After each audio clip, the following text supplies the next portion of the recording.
आपलं शहर आता स्मार्ट होत आहे. मग तुम्ही कधी स्मार्ट होताय? स्मार्ट न्यूजचे यूट्यूब चॅनल सबस्क्राईब करा, स्मार्ट बना. नोटिफिकेशनसाठी बेल आयकॉनवर क्लिक करा.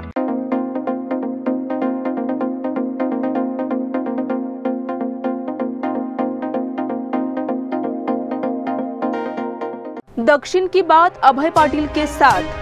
बेळगाव दक्षिणमधील भाजपचे उमेदवार अभय पाटील यांनी आपल्या उमेदवारी संदर्भात आणि भावी योजनांच्या संदर्भात नुकताच नागरिकांशी दिलखुलास संवाद साधला.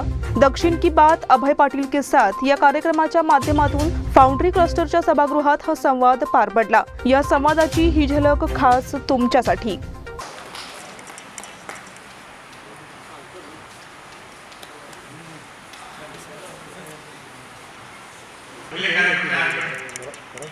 सर बहुत बहुत स्वागत है आपका दक्षिण की बात श्री अभय पाटिल के साथ.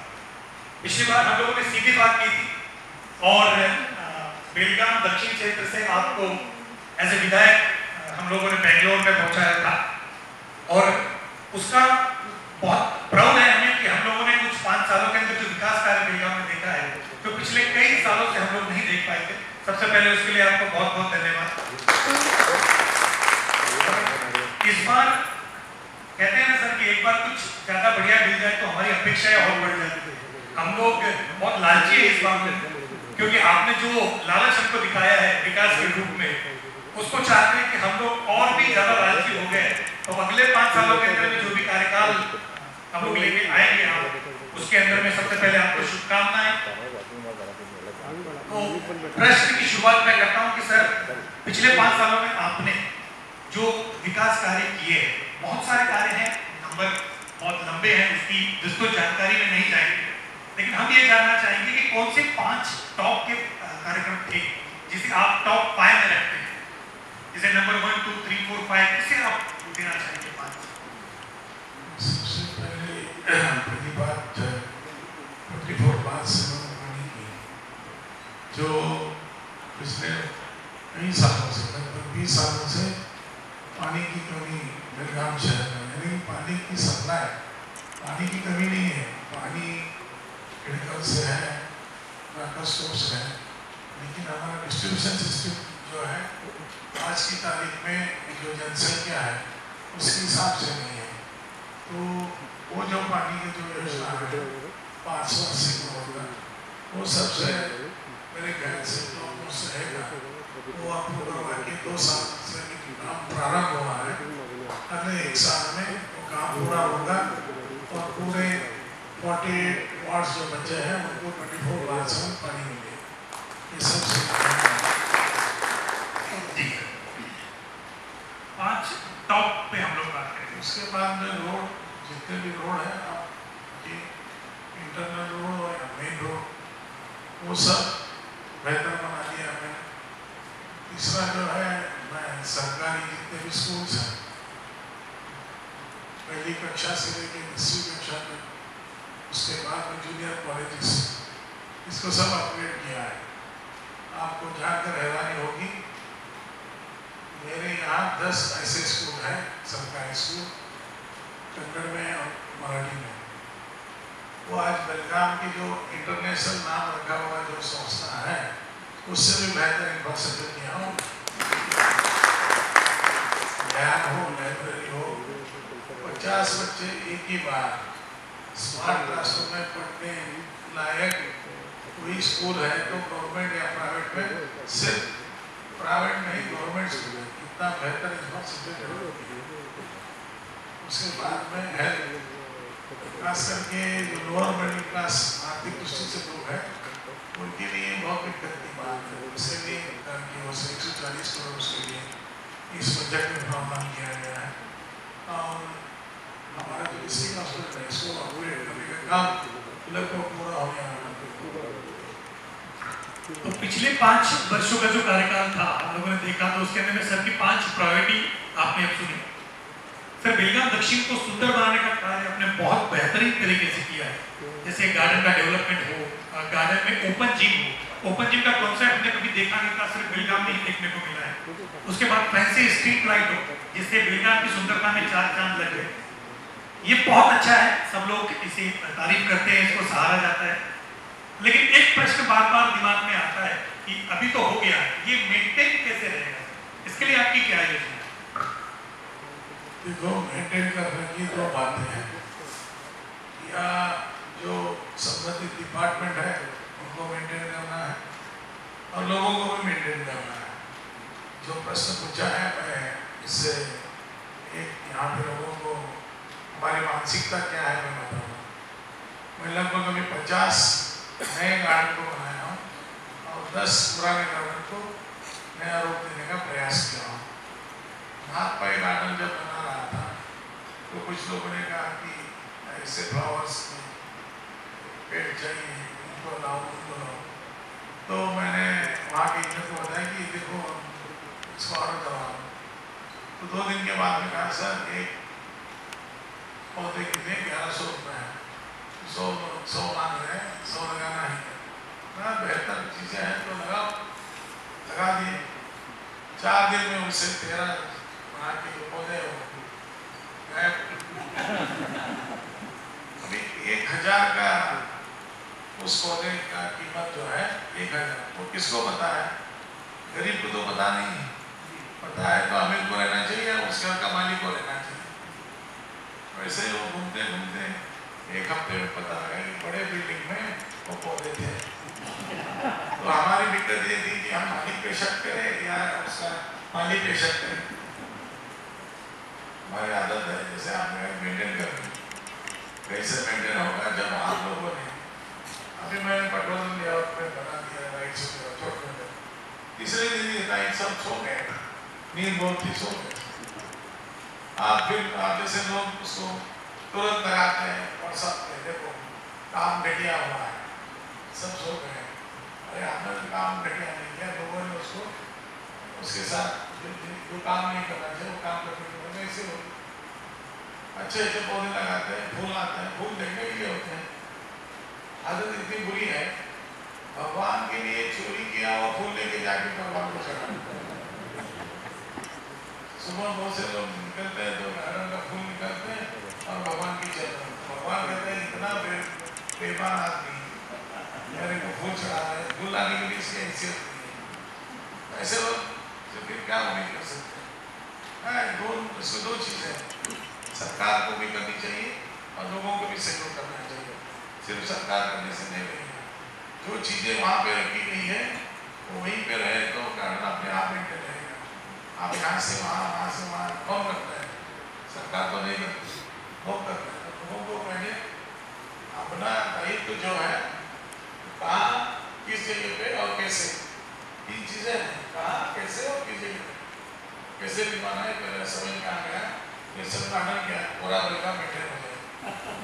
ये किस्सा सुना था मैंने, अभी मैं सेंसर का डस्टबिन बनाया सब जगह में, पूरे हिंदुस्तान में नहीं, पूरे वर्ल्ड में सेंसर का डस्टबिन नहीं है। अभी उनकी हालत देखो। आज ही सुबह में PSC के सामने गुजर रहा था तो उसका ये जो है ऊपर का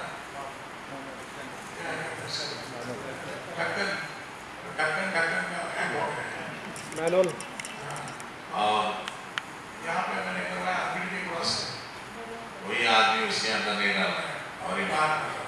तो फिर मेंटेन आप लोग फिर फोटो निकालना है, सोशल मीडिया में डालना है कि कॉर्पोरेशन वाले इसको नहीं निकाले। अरे वेस्ट यहाँ डालना है, वहाँ डालने के बाद में कहा पहले सबसे ज़्यादा सरकार कितना ही डेवलप करो उसका रिजल्ट जो आएगा उसी। बिल्कुल सही बात है, बहुत अच्छी बात आपने की कि सरकार का काम होता है डेवलपमेंट करने का, लेकिन उसे संभालने की जिम्मेदारी जो होती है आम जनता की होती है। तो मैं यहाँ जितने भी लोग बैठे हैं उनसे एक रिक्वेस्ट करूंगा कि सर ने जो बात कही है उसको ध्यान में रखेंगे और आगे हमको जहाँ लगता है कि यहाँ पे हमारी जिम्मेदारी बनती है उसे संभालने की, तो हम लोग उसे संभालने का प्रयास करेंगे। सर बेलगाम की संस्कृति जो है उसको आपके में तो ये मुझे बहुत अच्छा लगता है कहते हुए भी कि आपके शिव प्रेम से शिव सृष्टि का निर्माण बेलगाम में हुआ है। ऐसे ही और क्या प्रकल्प आप सोचते हैं कि बेलगाम में आने चाहिए जिससे विकास पर्यटन की दृष्टि से बेलगाम का विकास हो? शिवचंद्र का निर्माण पर्यटक आए इसलिए नहीं किया गया। शिवचंद्र का निर्माण छत्रपति शिवाजी महाराज जी के जीवन पे आधारित जो महत्वपूर्ण घटना है उसको समाज को प्रेरणा मिले, नई पीढ़ी को जानकारी मिले और वो प्रेरणा लेके समाज का देश का काम करे, इसलिए उसको बनाया गया है। तो वो लाइट एंड साउंड सिस्टम में बनाया गया है, दोनों भाषा में बनाया गया है। शायद यहाँ पे बहुत से लोग देखे नहीं रहेंगे, लेकिन जो देख के जा रहे हैं, मेरे को कहाँ से फोन है, पुणे से फोन आ रहा है, जनकंडी से फोन आ रहा है, दावणगेरे से फोन आ रहा है। जो लोग महाराज जी का बारे में जानते नहीं थे उनको कुछ अलग, क्योंकि राजकारण में बेलगाम तहसील में राजनीति कैसे होती है आपको पता है।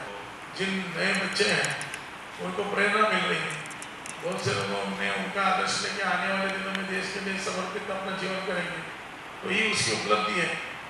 उसके साथ पर्यटक यहाँ पे आने के लिए तो येल्लोर में केबल कार का प्रोजेक्ट है, वो अगले 6 महीने में प्रारंभ होगा। जो तालाब से लेके फोर्ट तक एक प्रोजेक्ट बना है।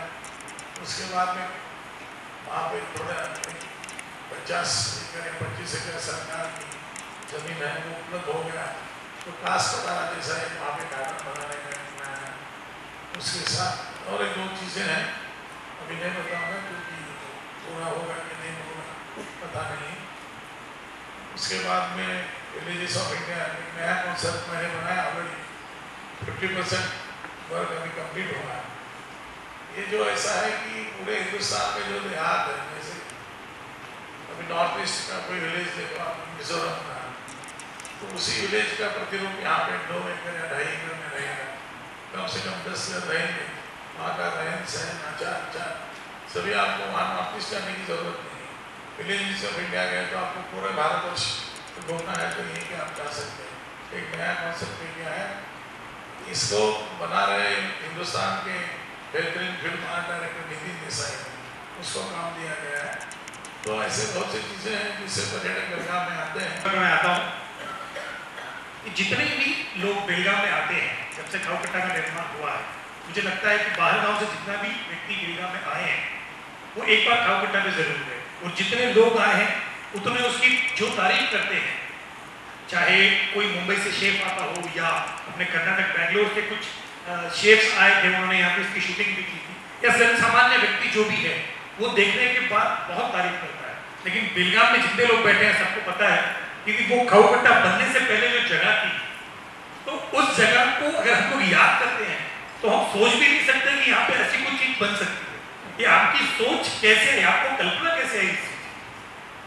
मैं हमेशा उस रोड से गुजरता रहता हूँ। मैंने एक बार वो वहाँ किस चीज़ के लिए उपयोग होता तो उसको यहाँ बयान करने की कोई आवश्यकता नहीं है। मैं वैसे गुजरते रहते, कुछ कहाँ पे जाते हो तो कुछ सोचते रहता हूँ। तो मैंने एक बार सोचा कि यहाँ पे कुछ करना है, तो मैंने पहले वहाँ नीचे वाल लगाने का प्रारंभ किया। उसके बाद में मिट्टी डालने का, पहले तो कुछ करने तो पहले इसको प्लेन बनाएंगे। तो काम चलता रहा, तो मैं बताता हूँ लोग मेरे बारे में कैसे सोचते थे। मेरे साथ मेरे मित्र है, मेरे बचपन के मित्र हैं, 3 मित्र मेरे साथ हमेशा रहते हैं, मेरे साथ खड़े हुए हैं। तो मैं शाम को विजिट में जाता था तो कभी कभी इनको लेके जाता था, तो मैं वो नीचे जाता था काम कैसा करता, क्योंकि वो तो खड़ा था। ये लोग ऊपर बैठे, इस बार काम नहीं है, बुलाता है MLA भी जाना पड़ता है, कुछ काम नहीं है, ऐसे करता है, इसमें बैठे में क्या करेगा, कुछ नहीं होगा। तो एक दिन पूरे गुजर रहे थे, पूरे साल वहाँ से, तो उसको देखा उन्होंने, फिर कार रुकवा के आ गए, उन्होंने खुद बुझा टेक्निक एक बड़ा दिखा, उन्होंने टेक्निक करे कैसे दूसरा काम नहीं है, गड्ढे पे क्या काम कर रहा है, काम कुछ तो अच्छा काम करो, यहाँ पे क्या काम करो, ये सोच थी। तो फिर वो एक लेवल आने के बाद में मैं सोचा कि यहाँ कुछ शॉपिंग कॉम्प्लेक्स बनाएंगे। तो PWD को मैंने कहा कि आप प्लान बना दो, फिर उनका प्लान मैंने चेंज करवाया, आगे नीचे करके फिर उन्होंने ब्रिक्स का बनाया, तो बनवाया ब्रिक्स का बनाया उसको। उसके बाद तो सीट अलग मैंने मेरे किसी से सोचा उसे करवाया। फिर मैं जैसे बनते बनते गया, तो एक दिन बारिश आ गई, मैं उस साइड में था, तो मुझे लगा कि इतना सब बना रहे हैं, तो बारिश आने के बाद में कौन आएगा, तो मैं सोचा कि यहाँ टेंशन सीट बनाएगा, तो टेंशन ग्रुप आ गया। तो उसको फिर लाइट एंड साउंड का जो एलिमेंट के लिए एक कंसल्टेंसी को बनाया था मैंने, तो फिर उन्होंने कहा कि सब देखने के बाद में उन्होंने कहा इसका खर्चा आएगा वो अलग, लेकिन उनकी चार्जेस तो है PMC की 10 लाख। तो मैंने सोचा चलो इसको बता दो। मैंने बोला ऐसे से लाइन लगा दो। वो मैंने लाइन लगाया तो बहुत से लोग बोलते कि कौन है इसका इंजीनियर की देना है। तो अभी मैं कहने के बाद मैं तो लोगों को सच नहीं रहेगा, ये छोड़ रहा है, इसलिए मैं नहीं बताता। बहुत सुंदर सर। ये तो विकास की बात है, अब कुछ समस्याओं के ऊपर प्रकाश डालते हैं। सर जो स्मार्ट सिटी का जो काम चल रहा है वो काफी धीरे चल रहा है, उससे जनता को काफी सारी दिक्कत का सामना भी करना पड़ता है। आपको क्या लगता है उसके ऊपर में, क्या विचार रखते हैं इसके? नहीं, स्मार्ट सिटी में काम धीमे नहीं है। बेलगाम के लोगों को क्या लगता है कि स्मार्ट सिटी का काम दक्षिण में 400 करोड़ का है, उससे अलावा 1500 करोड़ के अलग अलग काम है स्मार्ट सिटी में। जो सब रोड बने वो स्मार्ट सिटी में नहीं बने। उद्यम्बा के जितने रोड है वो PWD से बने, स्पेशल फंड में। साउथ में इंटरनल बहुत से रोड है। मैं हर डिपार्टमेंट से पैसा आया हूँ काम के लिए। मैं यहाँ कहने की आवश्यकता नहीं है, फिर मैं बता रहा हूँ जो बेलगाम के पास नहीं है उसके लिए जो पैसा आता है वो यहाँ पे जाए। हमारे पास समुद्र है, समुद्र है क्या? नहीं है। हाँ, नहीं है, लेकिन यहाँ रिकॉर्ड हो रहा है इसलिए हमेशा वो आग लगाने की काम करती है। अभी मैं गैस लाइन जो है गैस का मैं जिक्र कर सकता हूँ। मैंने मुख्यमंत्री जी को साथ झगड़ा करके बेलगाम के लिए उसका जल्दी अप्रूव करवाया। सबसे उत्तर कन्नड़ा के पहला मेरा और मैंने मीटिंग किया था शाहपुर में और एक वडगांव में और सिटी हॉल में। तो लोगों का कि गैस के माध्यम से तो आपको गैस मिलेगी, पाइपलाइन्स के माध्यम से आपको सुविधा होगी, आपको दिक्कतें बहुत कम होगी। नंबर लगाना, वो लोग आगे से देना नहीं देना, और उसको पैसा देने के बाद में जो पैसा वापस नहीं आता है 10-20 रुपये, उसका टेंशन ये सब खत्म हो जाएगा। तो ये काम फिर बहुत से लोगों ने सुन के 500 से ज़्यादा लोगों ने एप्लीकेशन दे दी कि हमको कनेक्शन तुरंत चाहिए। तो एक हफ्ते के बाद में एक पार्टी का स्टेटमेंट आ गया, तुम्ही जर घेतला एका घरात आग लागलं तर सगळ्यांच्या घरात आग लागते। मैंने तो उसको लाइट पे ले लिया, फिर एक हफ्ते के बाद में मैंने आदमी को पूछा जो कंपनी का आदमी है, उद्घाटन कब करेंगे? सर हम बोला 95% लोगों ने विड्रॉ कर दिया पैसा। तो एक साल तक कोई आदमी कनेक्शन नहीं, एक साल। फिर मैंने कुछ लोगों को कन्विंस करके भाग्यनगर में उसको स्टार्ट कर दिया। फिर भाग्यनगर में होने के 4 या 5 महीने के बाद में बहुत से लोग फोन करने लगे कि हमको गैस लाइन डलवा दो। तो मैंने पूछा किस लिए? कह रहे कि महीने में 400 रुपये या 500 रुपये की बचत होगी। बिल्कुल बात तो बिल्कुल सही है। इसलिए वो बेलगाम में आग लगाने की भी कुछ लोगों की काम है। चलिए सर आगे बढ़ते हैं। आग लगाने वाली बात है तो अभी माहौल चुनाव का है। हर पार्टी विशेषकर बीजेपी के पास तो ऐसा कुछ स्टेटमेंट आपके पास से हमने सुना नहीं, लेकिन अदर पार्टी के पास ऐसे बहुत सारे स्टेटमेंट सामने आ रहे हैं जिसके अंदर में आपको तानाशाह या इंटॉलरेंट ऐसे शब्दों का इस्तेमाल किया जा रहा है। मराठी में शब्द बोलूंगा तो वो ठीक नहीं लगेगा, इसलिए मैं इंग्लिश यूज किया। ये भी स्टेटमेंट आते हैं कि आपको हुकुमशाह कहा गया है, आपको दादागिरी करते हुए कहा गया है। इन शब्दों का भी इस्तेमाल अपोजिशन पार्टी की ओर से किया गया है। तो ये चीजें आपके जहन में आती होगी, आप सुनते भी होंगे, तो आप कैसे रिएक्ट करते हैं? क्योंकि हम जितना आपको जानते हैं तो हमने कभी ऐसा देखा नहीं है, क्योंकि जहाँ पे आपको सख्त होते देखा है तो आपको किसी के खिलाफ कुछ काम करने के लिए ही हमने सख्त होते देखा है। लेकिन इस तरह की आवक होने के बाद में आपके जहन में क्या प्रत्युत्तर देने का विचार तो आता होगा, लेकिन आप देते नहीं है। देखो मैं बहुत सी चीजों को यहाँ पे बताना नहीं चाहता। मिशन इलेक्शन स्मार्ट सिलेक्शन निवडणूक जाहीर झाली, प्रचाराची रणधुमाळी सुरू झाली। बेळगावची निवडणूक म्हणजे उमेदवारांना आहे आमदार होण्याची घाई, मतदारांसाठी अस्मितेचा प्रश्न आणि अस्तित्वाची लढाई। निवडणुकीच्या या रणधुमाळीचे चित्रण खास तुमच्यासाठी घेऊन येत आहोत स्मार्ट न्यूज मधून खास तुमच्या भेटीसाठी मिशन इलेक्शन स्मार्ट सिलेक्शन। आपल्या लाडक्या चॅनलवर बघत रहा स्मार्ट न्यूज। नमस्कार, मैं अनुजा पाटिल स्मार्ट प्लस के आज के समाचार में आपका स्वागत करती हूँ। शुरुआत में एक नजर आज की सुर्खियों पर। जम्मू कश्मीर में सेना का ध्रुव हेलीकॉप्टर क्रैश, 3 जवान घायल। बेलगाम में देवेंद्र फडणवीस को काले झंडे दिखाकर विरोध। भाजपा का विकास पथ पर आंदोलन, एकीकरण समिति को हरा देगी भाजपा फौज, राउत की आलोचना। RM चौगुले के अभियान से माहौल में खलबली मच गई। संजय राउत ने की रमाकांत कोंडुस्कर की जीत की अपील। आपल्या लाडक्या मुलामुलीच्या लग्नाचा प्रश्न सोडवायचा आहे, एखाद्या चांगल्या मार्गदर्शक संस्थेचा शोध घ्यायचा आहे, मग आपला शोध इथेच थांबतो आहे। श्री स्वामी समर्थ वधूवर सूचक केंद्र मॅरेज ब्युरो। आमच्याकडे सर्व जाती धर्माची 40,000हून अधिक स्थळे उपलब्ध। कर्नाटक, महाराष्ट्र आणि गोवा परिसरातील स्थळांची मोठी यादी उपलब्ध। आमचा पत्ता आहे श्री स्वामी समर्थ मॅरेज ब्युरो, शुक्रवार पेठ, टिळकवाडी, हॉटेल नियाजच्या शेजारी। संपर्क 9741436770 किंवा 9741625533।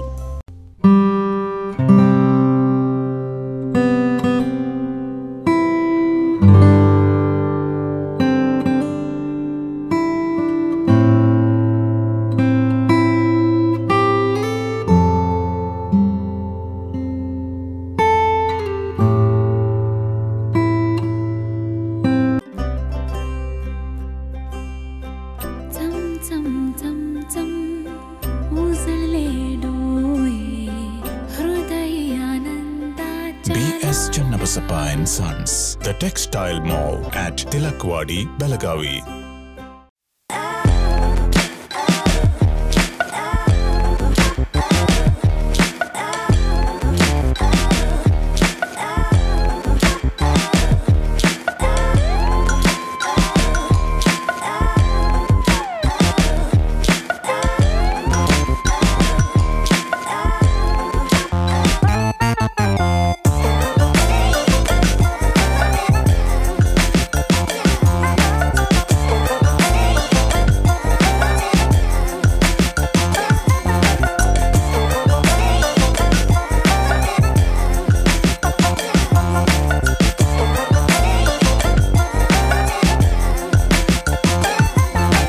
और अब समाचार विस्तार से। जम्मू कश्मीर के किश्तवाड़ जिले के माचना गांव के पास भारतीय सेना का एक ध्रुव हेलीकॉप्टर दुर्घटनाग्रस्त हो गया है।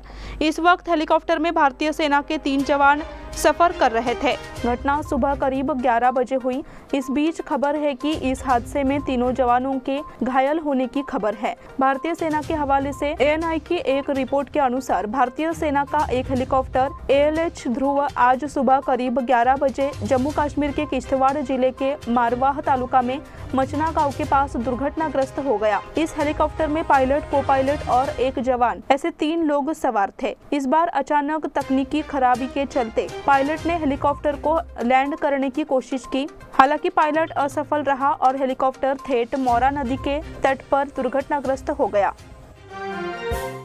बेलगाम में देवेंद्र फडणवीस को काले झंडे दिखाकर विरोध। बेलगाम में महाराष्ट्र एकीकरण समिति के कार्यकर्ताओं ने महाराष्ट्र के उप मुख्यमंत्री देवेंद्र फडणवीस का जमकर विरोध करते हुए महाराष्ट्रद्रोही फडणवीस को धिक्कार जैसे नारे लगाए। एक और जहां महाराष्ट्र एकीकरण समिति के नेतृत्व में सीमा क्षेत्र के मराठी भाषी लोग पिछले 66 वर्षों से जमकर संघर्ष कर रहे हैं, वहीं फडणवीस आज बेलगाम में समिति प्रत्याशी के खिलाफ भाजपा प्रत्याशी के पक्ष में प्रचार करने आए। भाजपा प्रत्याशी रवि पाटिल के प्रचार के लिए बैठक कर रहे थे। उस समय अचानक आए समिति के नेताओं और कार्यकर्ताओं ने उन्हें काले झंडे दिखाए और नारेबाजी की। काली टी-शर्ट पहने और हाथों में काले झंडे लिए समिति के कार्यकर्ताओं ने सभा स्थल पर आने की कोशिश की और देवेंद्र फडणवीस के खिलाफ नारेबाजी की। कार्यकर्ताओं ने लानत है फडणवीस महाराष्ट्रद्रोही, लानत है फडणवीस महाराष्ट्र के गद्दार, 50 बक्से बिल्कुल ठीक जैसे जोरदार नारे लगाए और अपना गुस्सा व्यक्त किया। भाजपा का विकास पथ पर आंदोलन। भारतीय जनता पार्टी ने विकास के पथ पर आगे बढ़ने का संकल्प लिया है, इसलिए आज तक भाजपा के शासन में राज्य प्रगति कर रहा है। महाराष्ट्र के उप मुख्यमंत्री देवेंद्र फडणवीस ने ऐसे विचार व्यक्त किए। उद्यमबाग स्थित फाउंड्री क्लस्टर सभागार में आयोजित कार्यक्रम में उन्होंने भाजपा की प्रगति का जायजा लिया।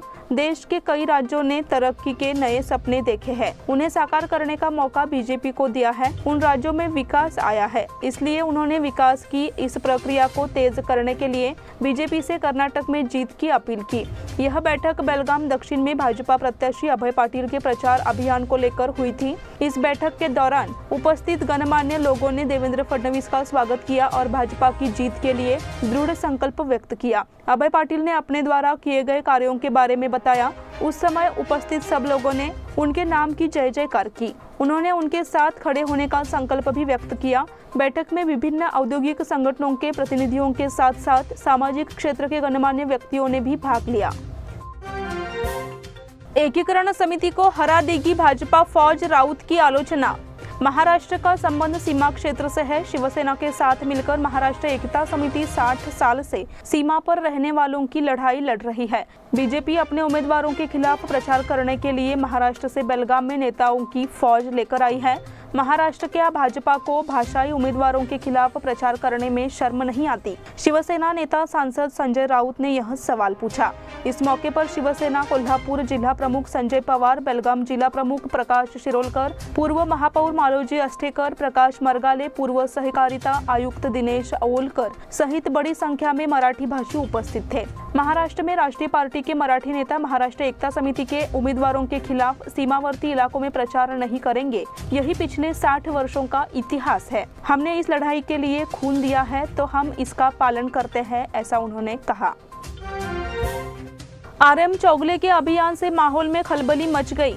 महाराष्ट्र एकता समिति के आधिकारिक उम्मीदवार आरएम चौगले ने विश्वास व्यक्त किया कि मराठी व्यक्ति एक लड़ाकू है और वह इस लड़ाई में जीतेगा। जब तालुका के सभी हिस्सों में आरएम चौगले के अभियान के लिए एक भव्य अभियान दौरा आयोजित किया जा रहा है तो उन्होंने अपनी जीत का विश्वास व्यक्त किया। आरएम चौगले के अभियान को तालुका क्षेत्र के गांवों से शानदार प्रतिक्रिया मिल रही है, इसलिए माहौल में हड़कंप मच गया है। चौगले ने आगे कहा, समिति के ग्रामीण उम्मीदवारों की प्रतिक्रिया दिन ब दिन बढ़ती जा रही है तो राष्ट्रीय दलों की नींद उड़ी हुई है। गांव-गांव प्रचार में युवाओं की भागीदारी बढ़ने लगी है।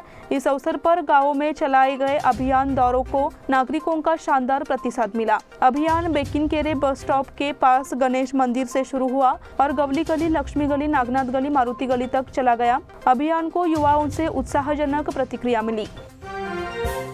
संजय राउत ने की रमाकांत कोंडूस्कर की जीत की अपील।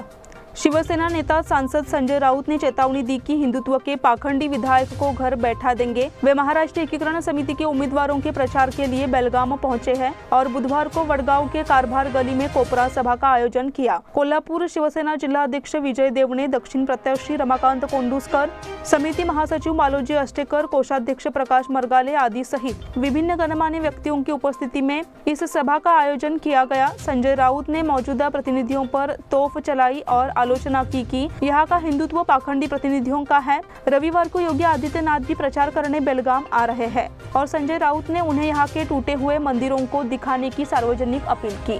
अब समय हो गया है छोटे से ब्रेक का। आप देखते रहिए स्मार्ट प्लस।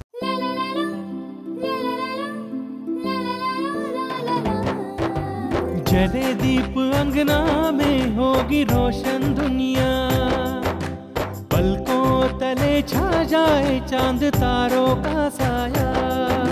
रंगोली में खिले रंग खुशियों की भी तरानी, तन मन झिलमिल जाए हर पल होंगी सुहानी। ये अटूट बंधन खिले हर आशियाना, रंग वस्त्रों का खजाना मन भाए आराधना।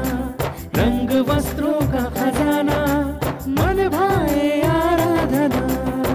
आराधना मारुति गली बेलगाम। मन भाए आराधना।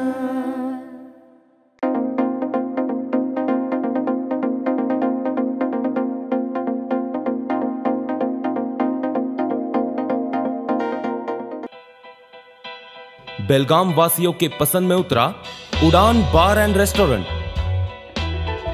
सोशल डिस्टेंसिंग का ख्याल रखते हुए हमारा स्टाफ देता है बेहतरीन सर्विस का विश्वास।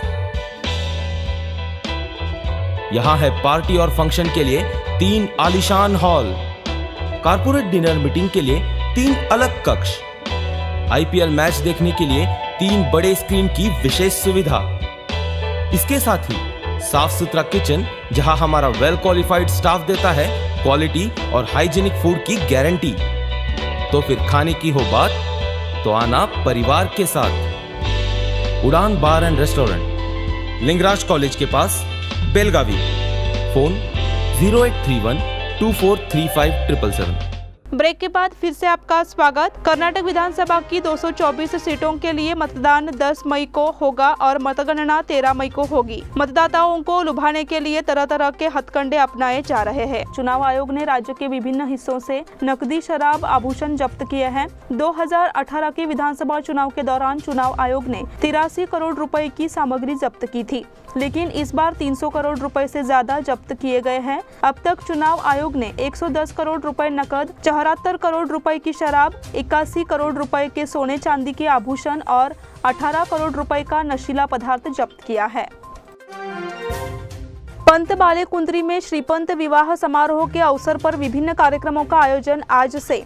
अवधूत संप्रदाय के प्रणेता सद्गुरु श्रीपंत महाराज बालेकुंद्री के श्रीपंत महाराज और श्रीमती श्री क्षेत्र पंत बालेकुंद्री यमुनाका के विवाह समारोह को चिन्हित करने के लिए 4 से 6 मई 2023 तक विभिन्न कार्यक्रमों का आयोजन किया गया है। गुरुवार 4 से 6 मई तक प्रतिपादन प्रातः 5:30 से 7:30 बजे तक इस प्रस्मरण सद्गुरु के श्लोकों एवं पारंपरिक पंचपदी कार्यक्रम का ऑफलाइन आयोजन होगा। इस 2 दिवसीय बौद्ध सत्र में गणमान्य व्यक्तियों द्वारा नवीन पुस्तक प्रेम तरंग का प्रकाशन एवं अध्ययन एवं परिचर्चा होगी। इस शिविर में सत्र आयोजित किया गया है। मारुति मंदिर में नरसिंह जयंती समारोह। मारुति गली स्थित मारुति मंदिर में शिव वराह नरसिंह देवस्थान में श्री नरसिंह जयंती मनाई गई। सुबह जन्मोत्सव के बाद श्री नरसिंह देव का रुद्राभिषेक किया गया। पुरोहित बालू उर्फ नागेश देशपांडे के मार्गदर्शन में रुद्राभिषेक, महापूजा, महाआरती आदि की गई। निरंजन अध्यापक सुधीर मोरे और श्रद्धालु बड़ी संख्या में इस समय मौजूद रहे। विधानसभा चुनाव के दिन राज्य में अवकाश की घोषणा।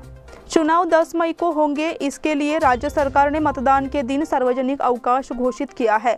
विधानसभा चुनाव में अधिक से अधिक मतदान के लिए सार्वजनिक अवकाश दिया गया है। साथ ही वरिष्ठ नागरिकों के लिए 2 मई से 4 मई तक पोस्टल वोटिंग की जा रही है। 5 मई से मतगणना सूचियां मतदान केंद्रों पर भेजी जाएंगी। 9 मई को प्रीलिम्स और 10 मई को वोटिंग और 13 को रिजल्ट होगा।